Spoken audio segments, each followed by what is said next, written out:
Hello friends, आप सभी का स्वागत है आज की क्लास में। दोस्तों, आज की क्लास में सामान्य ज्ञान यानी कि जीके के टॉप 15 प्रश्नों के बारे में डिस्कस करने वाले हैं, जो कि मोस्ट इम्पॉर्टेंट प्रश्न हैं और आपके एग्जाम में ज़रूर पूछे जाएंगे। यदि आप आर्मी अग्निवीर एग्जाम या फिर टीए आर्मी एग्जाम की तैयारी कर रहे हो तो यह क्लास आपके लिए काफ़ी इम्पोर्टेंट है, इसलिए क्लास को पूरा देखिएगा। चलिए हम लोग पहले प्रश्न की शुरुआत करते हैं। पहला प्रश्न दिया गया है, भारत के किस राज्य में स्थित कुशीनगर बौद्धों के लिए पवित्र 4 पवित्र स्थलों में से एक है, क्योंकि यहीं पर गौतम बुद्ध ने महापरिनिर्वाण प्राप्त किया था। तो बताइए कि गौतम बुद्ध जी को महापरिनिर्वाण प्राप्त किस राज्य में हुआ था? अरुणाचल प्रदेश, मध्य प्रदेश, उत्तर प्रदेश या फिर दोस्तों आंध्र प्रदेश। तो हमारे इस प्रश्न का बिल्कुल सही जवाब क्या हो जाएगा? ये हो जाएगा दोस्तों ऑप्शन नंबर सी, उत्तर प्रदेश। यानी कि कुशीनगर कहाँ पे है? तो कुशीनगर दोस्तों है उत्तर प्रदेश में। तो हमारे इस प्रश्न का बिल्कुल सही जवाब क्या हो जाएगा? ऑप्शन नंबर सी हो जाएगा। ठीक है। अगला प्रश्न दोस्तों क्या है, भारतीय तट रक्षक का मुख्यालय कहाँ है? यानी कि इंडियन कोस्ट गार्ड का मुख्यालय कहाँ पे है? नई दिल्ली, पुदुचेरी, पुणे या फिर दोस्तों इंदौर। तो हमारे इस प्रश्न का बिल्कुल सही जवाब क्या हो जाएगा? ये हो जाएगा दोस्तों ऑप्शन नंबर ए, नई दिल्ली। यानी कि भारतीय तटरक्षक का मुख्यालय कहाँ पे है? तो ये है दोस्तों नई दिल्ली में। अगला प्रश्न दोस्तों क्या है, निम्न में से कौन सा अंतिम क्षेत्र था जिसे अंग्रेजों ने हड़प लिया था? यानी कि अंग्रेजों ने सबसे अंतिम में यानी सबसे आखिरी में किस क्षेत्र को हड़पा था? सतारा, संबलपुर, उदयपुर या फिर दोस्तों अवध। तो हमारे इस प्रश्न का बिल्कुल सही जवाब क्या हो जाएगा दोस्तों? ये हो जाएगा अवध। अवध का मतलब क्या हो गया? फैजाबाद वाला क्षेत्र। अच्छा, अंग्रेजों ने सबसे पहले किसे हड़पा था दोस्तों? तो सबसे पहले हड़पा था सतारा को। सबसे पहले किसे हड़पा था? तो ये हड़पा था दोस्तों सतारा को। यानी कि हमारे इस प्रश्न का बिल्कुल सही जवाब क्या हो जाएगा? ऑप्शन नंबर डी हो जाएगा। अगला प्रश्न दोस्तों क्या है, निम्न में से कावेरी नदी द्वारा निर्मित जलप्रपात का नाम बताइए। यानी कि कावेरी नदी पर दोस्तों कौन सा जलप्रपात निर्मित है? यानी नदी कौन सी है दोस्तों यहाँ पे? कावेरी। बताइए कि कावेरी नदी पर कौन सा जलप्रपात है? तो हमारे इस प्रश्न का बिल्कुल सही जवाब क्या हो जाएगा? Option number C. क्या हो जाएगा दोस्तों? Option number C. यानी कि शिव समुद्रम जलप्रपात किस नदी पे बनाया गया है? तो ये बनाया गया है दोस्तों कावेरी नदी पर। किस पर दोस्तों? कावेरी नदी पर। अच्छा, यहाँ पे दोस्तों जो कुंचिकल है, ध्यान दीजिएगा, कुंचिकल क्या है? भारत का, ध्यान दीजिएगा यहाँ पे, यह है भारत का सबसे ऊंचा, क्या है दोस्तों? सबसे ऊंचा ये जलप्रपात है। ठीक है। और किस नदी में बनाया गया है? तो नदी का नाम है दोस्तों, ध्यान दीजिएगा, नदी का नाम है वराही नदी। कौन सी नदी है दोस्तों? ये है दोस्तों वराही नदी। अच्छा, इसकी ऊंचाई कितनी है? तो ऊंचाई दोस्तों यहाँ पे हो जाएगी 455 मीटर। क्या हो जाएगी दोस्तों? 455 मीटर। अच्छा, किस राज्य में है? तो राज्य हो जाएगा दोस्तों यहाँ पे कर्नाटका। क्या हो जाएगा दोस्तों?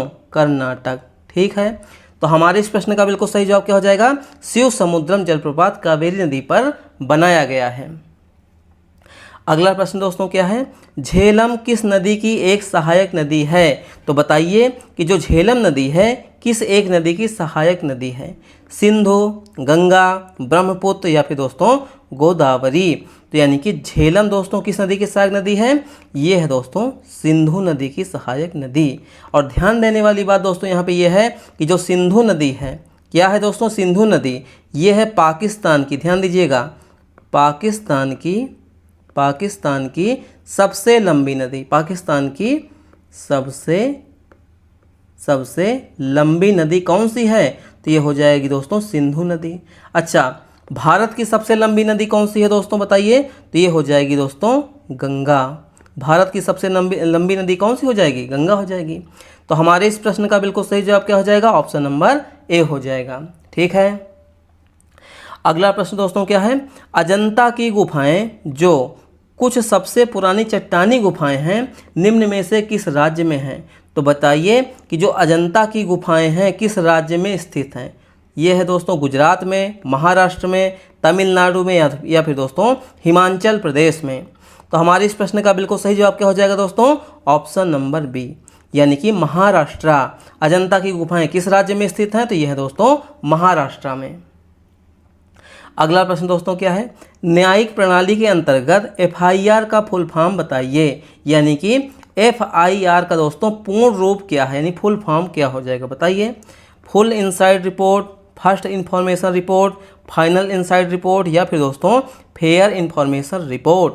तो बताइए, यदि कोई बात हो जाती है, थाने पे आप लोग जाते हैं FIR लिखाने, तो उसी FIR का फुल फॉर्म क्या हो जाएगा? तो ये हो जाएगा दोस्तों option number B, first information report, यानी FIR का फुल फॉर्म क्या हो जाएगा? फर्स्ट इन्फॉर्मेशन रिपोर्ट हो जाएगा। अगला प्रश्न दोस्तों हमारा वेरी वेरी इंपॉर्टेंट प्रश्न है, ध्यान दीजिएगा। निम्न में से कौन 1920 में असहयोग आंदोलन के दौरान ब्रिटिश भारत का वायसराय था? तो पहली बात तो दोस्तों यहाँ पे ध्यान देने वाली बात क्या है कि असहयोग आंदोलन किस वर्ष हुआ था? तो ये हुआ था दोस्तों 1920 में। अच्छा, जब यहाँ पे असहयोग आंदोलन हुआ था तो यानी कि भारत का वायसराय कौन था?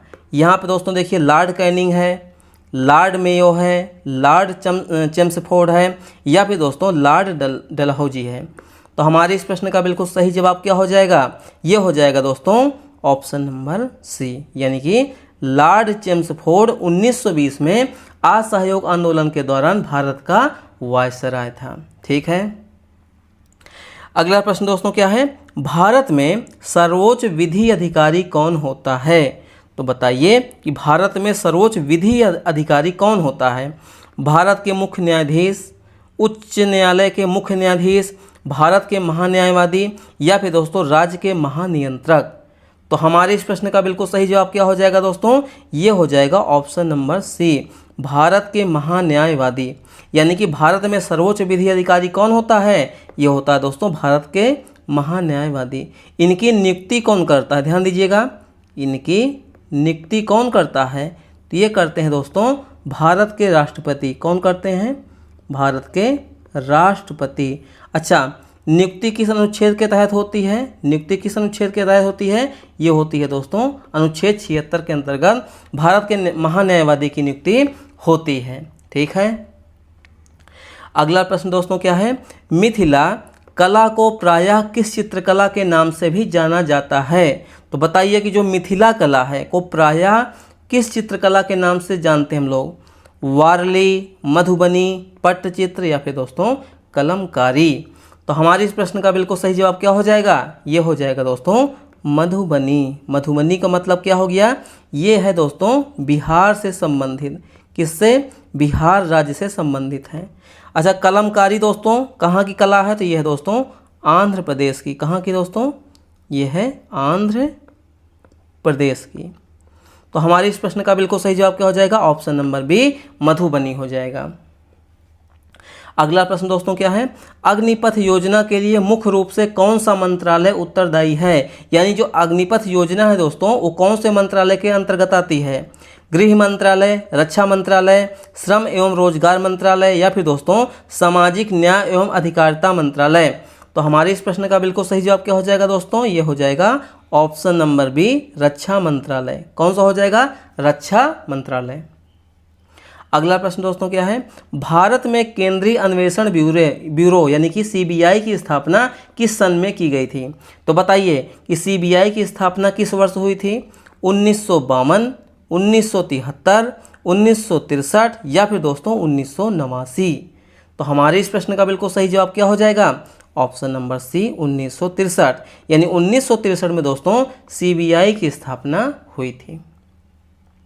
अगला प्रश्न दोस्तों क्या है?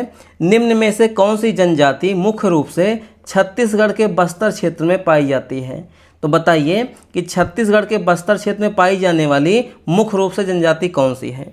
भील है, गारो है, गोंड है, या फिर दोस्तों बोडो है।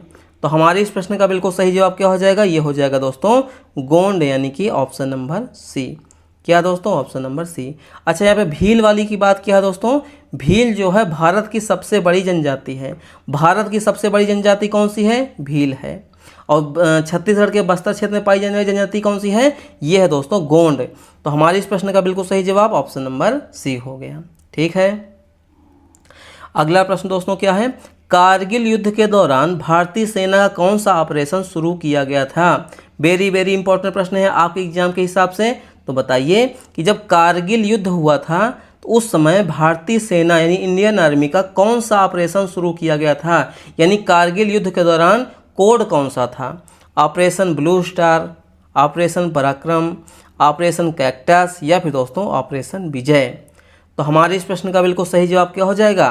ये हो जाएगा दोस्तों ऑप्शन नंबर डी, यानी कि ऑपरेशन विजय के तहत कारगिल युद्ध लड़ा गया था। अब आप लोग कमेंट में ये बताइएगा कि कारगिल युद्ध किस सन में लड़ा गया था, यानी किस वर्ष में लड़ा गया था। ठीक है, कमेंट में आप लोग जरूर लिखिएगा कि कारगिल युद्ध दोस्तों किस देश के खिलाफ लड़ा गया था और किस वर्ष में लड़ा गया था। अगला प्रश्न दोस्तों क्या है? कथन स्वराज मेरा जन्मसिद्ध अधिकार है और मैं इसे लेकर रहूँगा के लिए कौन प्रसिद्ध है? यानी कि स्वराज मेरा जन्मसिद्ध अधिकार है और इसे मैं लेकर रहूँगा, यह वाक्य जो है, यह कथन जो है कि किसने बोला था, किस महापुरुष ने बोला था? महात्मा गांधी, लाला लाजपत राय, बिपिन चंद्र पाल या फिर दोस्तों बाल गंगाधर तिलक। तो हमारे इस प्रश्न का बिल्कुल सही जवाब क्या हो जाएगा? ये हो जाएगा दोस्तों ऑप्शन नंबर डी, बाल गंगाधर तिलक ने कहा था कि स्वराज मेरा जन्मसिद्ध अधिकार है और इसे मैं लेकर रहूँगा। ठीक है, तो दोस्तों ये रहे आज के हमारे मोस्ट इंपॉर्टेंट क्वेश्चन। क्लास आपको कैसी लगी अपना फीडबैक दीजिएगा। यदि आप लोग चैनल पे पहली बार आए हैं तो प्लीज़ चैनल को सब्सक्राइब कीजिए, लाइक कीजिए और शेयर कीजिए। आपको हमारे पढ़ाने का तरीका कैसा लगा कमेंट में अपना फीडबैक अवश्य दीजिएगा। यदि आप लोग दोस्तों आर्मी अग्निवीर एग्जाम के किसी भी टेट की एग्जाम मतलब तैयारी कर रहे हैं या फिर टीए आर्मी की तैयारी कर रहे हैं तो तुरंत आप लोग चैनल से जुड़िए। इस चैनल पर आपको मैथ बिल्कुल बेसिक से सिखाई जाती है, यानी कि बिल्कुल बेसिक से और शॉर्ट ट्रिक की सहायता से। रीजनिंग के प्रैक्टिस सेट में हम लोग रीजनिंग के मिक्स क्वेश्चन की प्रैक्टिस करते हैं।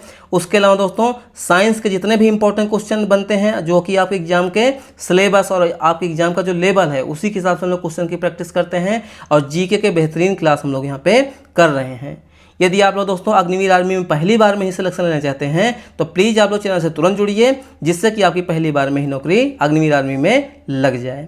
तो चलिए मिलते हैं नेक्स्ट क्लास में दोस्तों, तब तक के लिए जय हिंद, वंदे मातरम।